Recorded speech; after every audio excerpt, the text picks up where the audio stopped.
tema para hoy. Matías Culfas, el ministro de Desarrollo Productivo de la Nación, y está en línea con nosotros.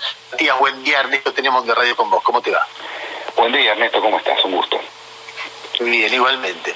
Ahí tengo varias cosas que preguntarte. Ahora, empecemos por la primera. A partir de una declaración que hizo, creo que con el Financial Times, Alberto Fernández, que dijo no creo en planes económicos, hubo todo un debate sobre eso, sobre si el gobierno tiene plan, no tiene plan, si realmente va improvisando, qué quiso decir Alberto con esto.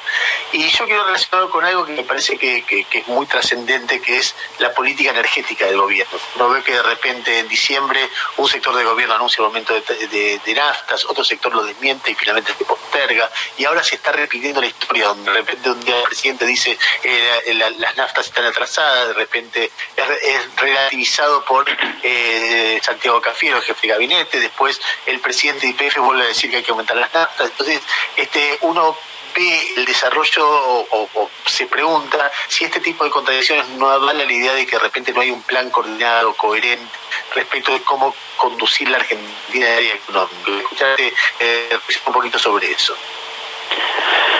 Bien, primero arranco por lo primero que dijiste.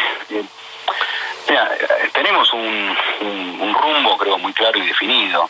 Después hay una discusión, te diría, casi semántica respecto a esta idea del plan. Y en ese sentido somos muy críticos, porque sobre todo, digamos, el punto central acá a tener en cuenta es esta mirada que hay en un sector de nuestra profesión y que quedó muy claro en el gobierno de Mauricio Macri respecto a que un equipo económico que hace proyecciones macroeconómicas y que sostiene de manera casi mágica, ¿no?, que se van a cumplir esas proyecciones por la credibilidad que tiene ese supuesto plan y el grado de reputación o confiabilidad que tienen los funcionarios económicos debido a sus buenos vínculos con el mundo financiero.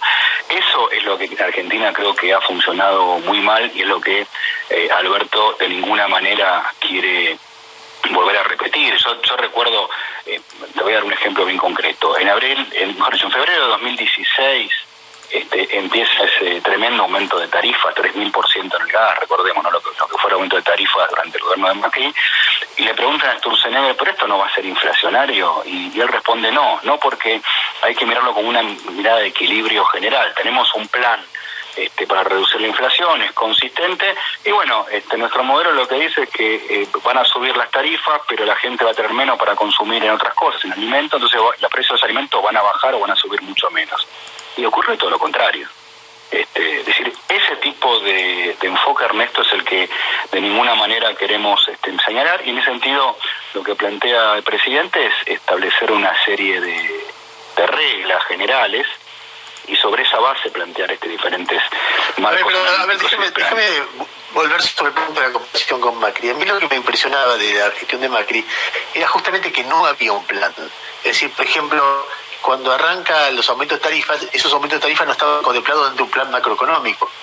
Hacía Aranguren con los aumentos de tarifas, no estaban contemplados en los planes antiinflacionarios del Banco Central o no estaban contemplados en la visión macroeconómica de Prat-Gay. Y me acuerdo, como hoy una nota de Fernando Navajas, que decía, yo hablé con Aranguren, decía horrorizado, y me dice que él no va a consultar los aumentos de tarifas con el ministro de Economía, con lo cual no están incorporados nada más y nada menos que los aumentos de tarifas y de nafta en un plan económico general. Y cuando ayer María Dora le apunta a Martín Guzmán sobre aumento de naftas, él dice, no es mi área. Y yo dije, ¿cómo no es el área del ministro de Economía el aumento de naftas, que es un precio de precios? Entonces, por eso me preguntaba si no se están repitiendo estos errores, como que hay una... No, pero todo lo contrario, Ernesto. Disculpame ahí, te interrumpa, pero primero, respecto a lo que decías, es cierto lo que dice Navajas, efectivamente que Aranguren aumentaba las tarifas y tenía como un plan que iba por su camino. Pero lo que te quiero decir es que el plan existía. Sturzenegger estaba convencido de que esas subas de tarifas eran necesarias, que eso iba a reducir el gasto público y que además no le iban a pegar a la inflación porque, te vuelvo a insistir, lo que él decía era la suba de las tarifas va a hacer que la gente tenga menos plata para otras cosas, entonces la demanda de alimentos, por ejemplo, va a bajar y los precios van a bajar. Por lo cual el plan estaba, pasa que era un plan inconsistente, carente, digamos, de sentido respecto a lo que es la historia argentina y la teoría económica. Y respecto a esto, bueno, yo no lo escuché a Martín, pero lo conozco muy bien en lo que piensa en esto. Hay una aclaración importante: el precio de la nafta no lo fija el Estado. Yo aclaro esto porque por ahí se confunde con las tarifas domiciliarias. Sí, el Estado, por supuesto, es el regulador de las tarifas de electricidad, gas, y ahí tiene una incidencia clarísima. El precio de las naftas lo definen las petroleras, lo define YPF. Lo que sí dijo el presidente Alberto Fernández era un tema que estaba bajo análisis, porque había habido, por supuesto, conversaciones con YPF y porque, por supuesto, que las cuestiones que tienen que ver con política económica, en general en todos sus ámbitos se discuten y se discuten en un gabinete económico. Nosotros tenemos, y esto es un tema por ahí a veces se valora poco, pero creo que es muy importante. Nosotros tenemos un gabinete económico, se reúne todas las semanas, todos los miércoles. De hecho, después me voy para la reunión que tenemos, donde está el ministro de Economía, el ministro de Desarrollo Productivo, Trabajo, la FIP, Banco Central, el jefe de gabinete, que funciona como coordinador junto con Cecilia Todesca, la vicejefa, y ahí se discuten todos estos temas. Es decir, justamente lo que se busca es tener el grado de consistencia que creo que es justamente la dispersión de la decisión económica complica, y al mismo tiempo me parece importante destacar esto, ¿no, Ernesto? Porque venimos de situaciones de mucha descoordinación, dispersión, y hoy tenemos un gabinete económico que funciona en equipo, que no hay las contradicciones habituales, que toma una decisión un sector sin consultar al otro. Esto no está ocurriendo en absoluto, Ernesto. Matías, pero a ver, veamos el tema de la nafta, porque yo realmente no sé si la nafta tiene que subir o no, pero yo veía, por ejemplo, el informe de Econojournal que ya estaba previsto y se frenó por segunda vez, y uno está acostumbrado de que, y uno ve también el balance de YPF que reclama algún ingreso extra a grito, entonces eso se paga, bueno, uno lo conoce, lo ha visto, donde toda la gestión de Macri y la gestión de Cristina también, le diría que o subís tarifas o subís nafta, y con eso YPF no quiebra o se alivia, o subsidiás a YPF y con eso el que no se alivia es el Estado en una condición, en una situación de muy exigente que vive el Estado en este momento, o tenés que importar y con lo cual incubás una nueva crisis por el lado del frente externo. O sea, es una frazada corta, pero en esa frazada corta uno ve el gobierno avanzando, retrocediendo y como dudando en eso, y es un tema como muy importante la energía. Entonces, nada, cuando lo veo a mí me genera inquietud, no me genera sesión de debate, me genera sesión de grupos internos enfrentados imponiéndose a otras. Es que eso no es así, eso vuelvo a decir, Ernesto. Hay un tema que está en análisis, eso lo ha dicho el presidente y es así. Nadie frenó nada porque simplemente está en análisis. Hay una discusión interna que el eje central es YPF, porque, insisto, el que va a subir la nafta va a ser YPF, o el que no las va a subir también va a ser YPF. La decisión la tiene esa compañía, que es muy distinto a lo que ocurre con las tarifas de electricidad y gas y con lo que vos bien mencionabas respecto a la energía, que es un tema central. Nosotros, de hecho, la semana pasada anunciamos el inicio de las acciones para el nuevo esquema de provisión de gas natural, que va a generar inversiones por 8.000 millones de dólares en los próximos años. La idea es que todas las cuencas gasíferas empiecen a producir un esquema de estímulo que creemos que va a ser muy positivo, y esto va a permitir, además de esas inversiones que decía, justamente evitar que tengamos que importar gas licuado o gas de otros países el año que viene, que podamos reducir por esa vía los subsidios y que podamos evitar tener que justamente usar dólares para importaciones de gas, que es un problema importante. Así que yo en ese sentido te quiero hacer la aclaración, porque a veces, claro, parecen versiones, discusiones, y la verdad que esto no ha ocurrido. O sea, hay un tema bajo análisis, como todas cuestiones que a veces se van conversando, pero vuelvo a decir, la decisión la va a tomar YPF y después, por supuesto, las otras petroleras que operan en la provincia. YPF es una compañía con mayoría estatal, con lo cual, y el presidente de YPF es designado por el Estado, con lo cual, digamos, tiene de alguna manera cierta autonomía, pero también es una especie de ministro dentro del gobierno también, o de secretario de Estado. No es una empresa independiente que decide si se sube o no tarifas, ¿no? O los precios. No, que eso me refería, es una decisión que la tomará la compañía, por supuesto que hay diálogo.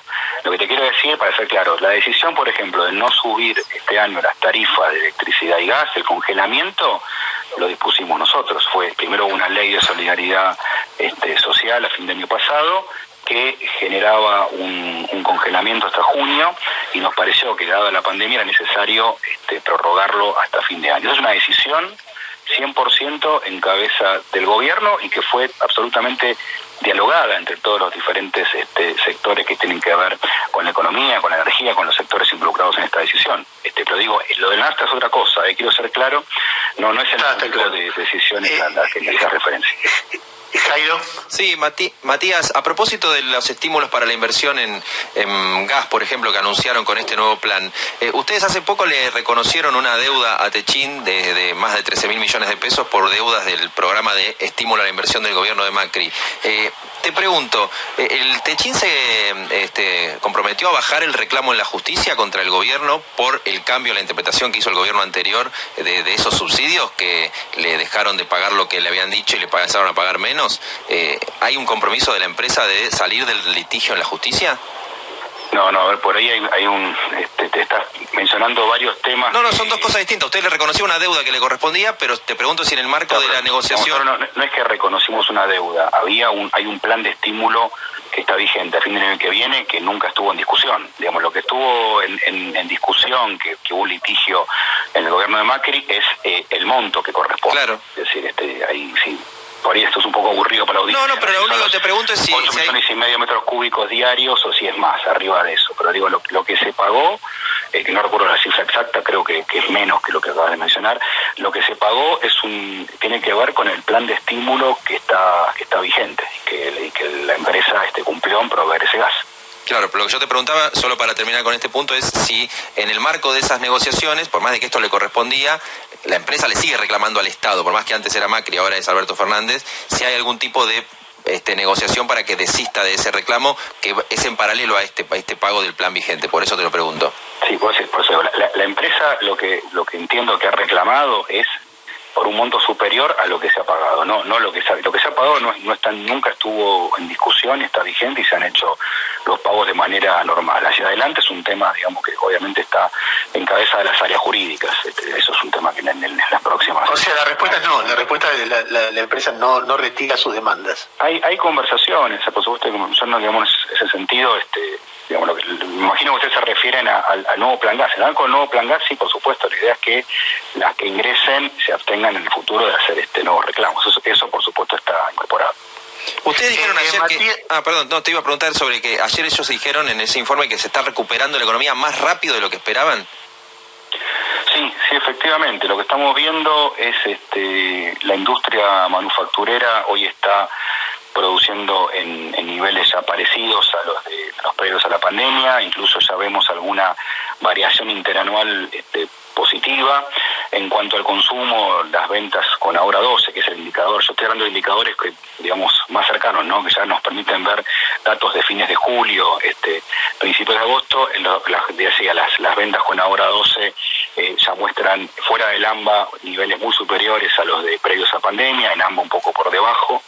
En el caso de la construcción, vemos que el índice Construya, lo que refleja en buena medida la venta de material de construcción, está en su nivel más alto de los últimos 3 años. Digo, son indicadores positivos, le agrego el buen desempeño del sector agropecuario, y lo que veíamos es que alguna recuperación que la preveíamos para un poquito más adelante se anticipó, y esto es positivo. Por supuesto, voy a ser claro, de ninguna manera esto es para festejar, descorchar. Estamos en una situación todavía crítica, no hay todavía certeza respecto a esa Matías, pero son indicadores positivos, eso quería decir.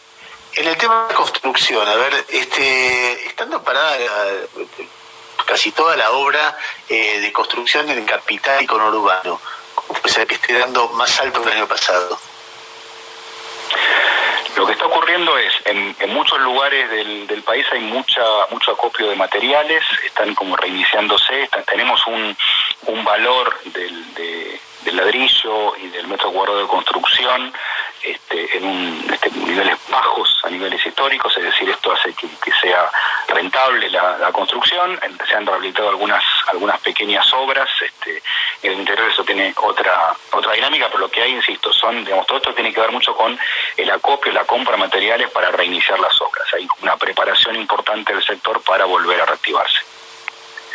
Matías, por último, vinculado con esto, ayer Martín Guzmán dijo que preveía que el 2021 iba a ser un buen año para la Argentina, que nosotros como alguien que pronostica algo bueno en medio de este contexto donde la pandemia te afecta tanto el ánimo y donde también la incertidumbre. ¿Hay algún elemento racional, objetivo para pensar que eso va a ser así? Sí, por supuesto, hay varios. Uno que decía recién, la construcción es uno bien concreto, es un sector que viene de 2 años y medio de caída y están dadas las condiciones para una recuperación muy vigorosa. Como te decía, creo que hay una estructura de costos y hay una demanda latente muy importante. La industria está recuperándose, vemos muy buena demanda en autos, textil, indumentaria, electrodomésticos, hay sectores que están creciendo de manera importante. El campo está teniendo una buena campaña y estamos trabajando en un plan para agregar valor y realmente el tema carnes, el tema de los proyectos exportadores de carne de cerdo, que creemos que pueden tener muy buenos resultados a corto plazo. La industria del conocimiento, estamos hablando de software, servicios basados en conocimiento. La verdad que hay un montón de sectores que lo estamos siguiendo, están recuperándose y el panorama es bueno. Por supuesto que hay que tomar todas las cosas con moderación, con cautela, porque la situación del coronavirus no está resuelta, hay que ser claro, y esto obviamente puede ser un obstáculo, pero nosotros vemos, y por supuesto coincido con Martínez, que hay sobrados motivos para un optimismo en 2021 y la recuperación que ya se está iniciando. Perdón la ironía, pero esto no tiene nada que ver con hablar de brotes verdes, ¿no? No tiene nada que ver ni con brotes verdes, ni con segundo semestre, ni con Durán-Barvismo. Estos son datos objetivos, los acabo de mencionar, y también digo que hay que tomarlos con cautela, porque vuelvo a decir, no es que no hay dificultades, las hay, y el coronavirus es realmente un problema importante, y que además es un problema internacional, no es que depende solamente de nosotros. Matías, te agradezco la deferencia de habernos atendido. Gracias. No, por favor, un gusto. Era el ministro de Desarrollo Productivo, Matías Culfas, hablando con nosotros y